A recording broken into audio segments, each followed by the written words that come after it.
Hey everyone, in this Stardew Valley mining guide I'm going to walk you through how to mine in the game, where you need to go, what you need to do and what you should take with you. So I'm in my little farmhouse here, and the first thing you should do is make yourself some space so you've got plenty of room to collect resources. So the first backpack from Pierre is quite a good thing to get before you go mining. And then what I'm going to do is just clear out anything that I don't need. So you can see lots of stuff here. That I'm putting into a chest, and then we are going to go mining. So I don't need my watering can. You might hear from the sound that it is raining outside, so hopefully all is good. And you can check whether it's going to be raining the next day by having a little look at your TV. Whoops, I picked it up. Having a little look at the TV and checking the weather report, and it'll tell you what's going to happen tomorrow. So tomorrow it's going to be sunny, but you're looking for when it's raining ideally, because then you don't have to worry about watering stuff on your farm.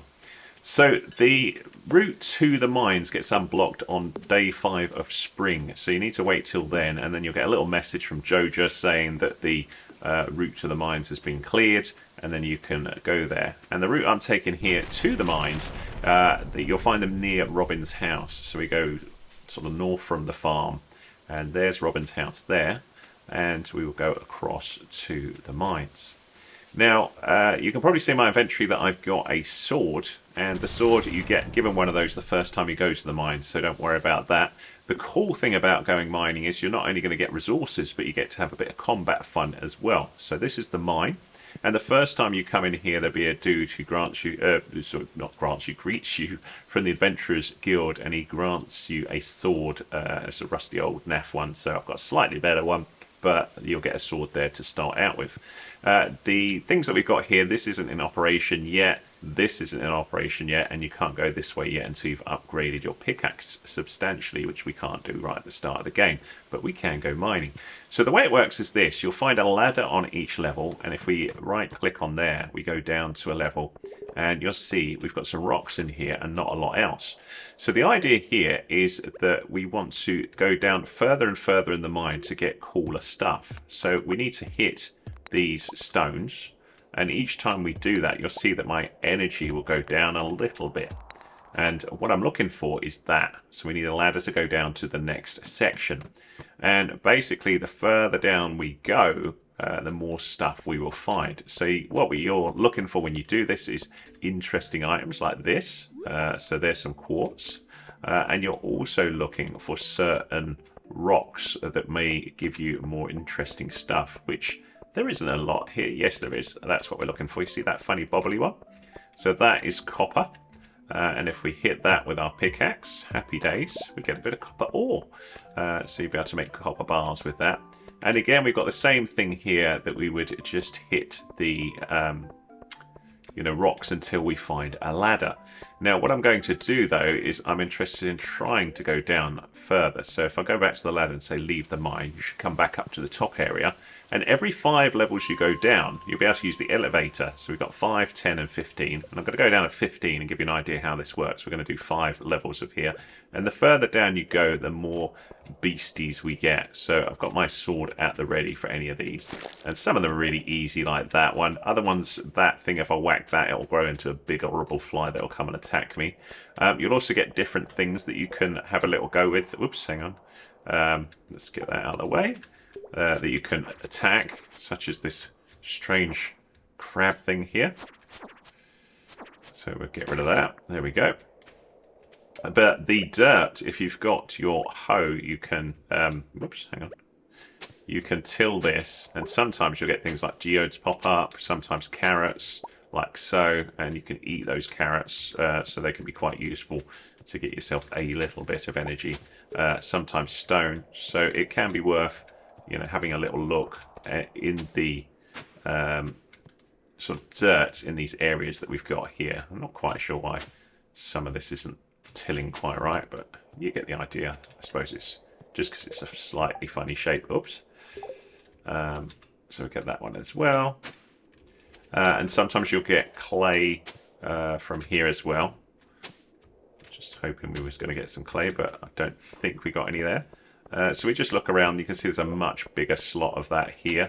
So sometimes you might dig up a weird little moly enemy. There you go, another cave carrot. There you go, that's the mouldy thing or whatever it is. I don't know what it is. There, we got some clay there. Another cave carrot. This is a really nice bit of dirt. So you can see we're getting all sorts here, which is cool.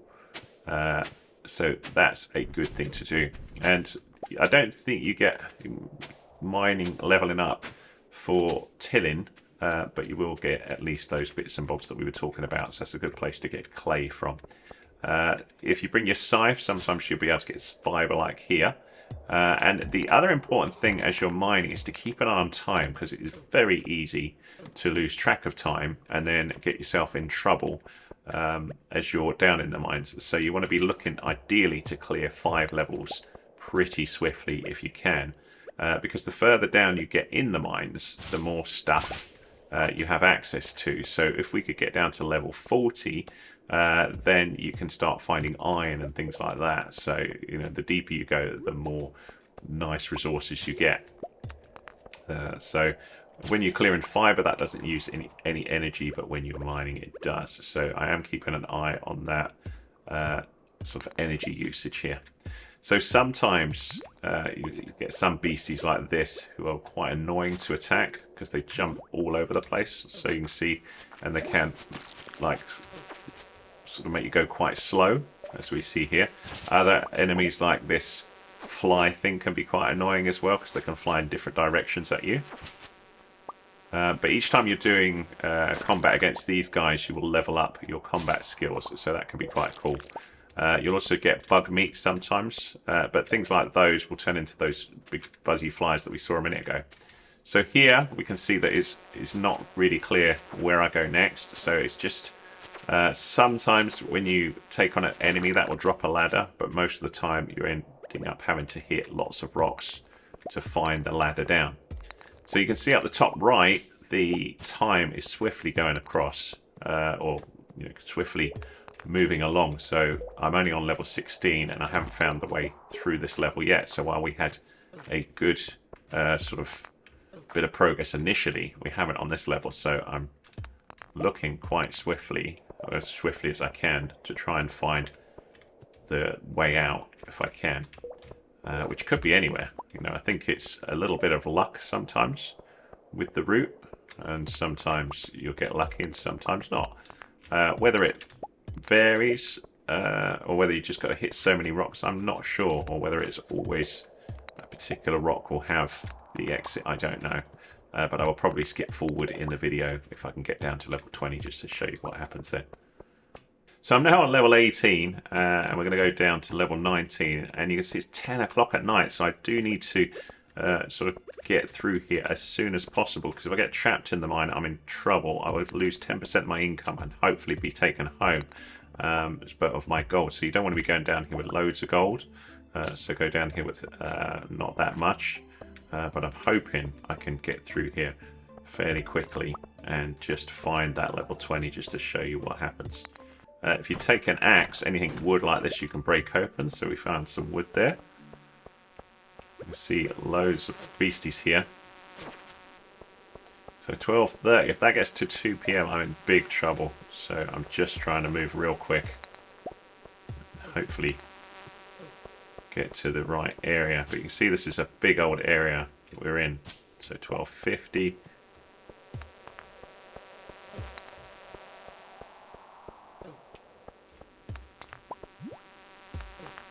There we go. Whew.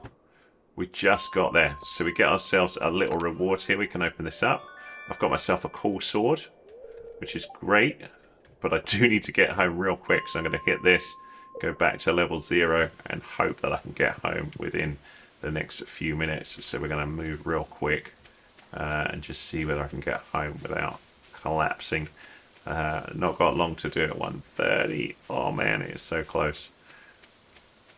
But at least we got to the level 20, 140. Oh, it's going to be too close, isn't it? I think I'm not quite going to make it, which is quite annoying. But that is quite a milestone that we got there. 150, come on. Made it to the farm. Oh, so this is what happened. You fall asleep. And then we ended the day, but we will lose a little bit of money. So you can see, thankfully it wasn't much, it didn't have much gold.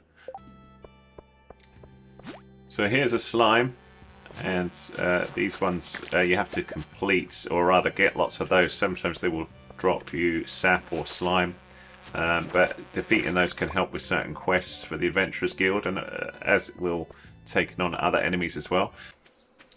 So between 2 and 2 p.m. Between 2 p.m. and 2 a.m. you can go to the Adventurers Guild, which is to the right of the mine. And there's this dude here that you can see. You can buy better weapons here. You can also buy rings that can help you. So +1 defense, increases knockback. You've got decorative swords, all these sort of things. But he's the dude who will give you certain sort of quests as well. So we can see that, and we can sell certain things from him, like he'll buy bug meat or slimes and stuff like that. So yeah, that's the Adventurers Guild as well. So there you go. That's a mining guide for you. Hopefully useful for beginners. If it was useful to you, give us a thumbs up, please. That's much appreciated. Any comments welcome. If you need more help with Stardew Valley, do let me know with what, but I'll put some tutorials at the end of here. I'm planning to add loads more in coming days/weeks, so do hit that subscribe and support. That would be much appreciated if you do. Thanks for watching.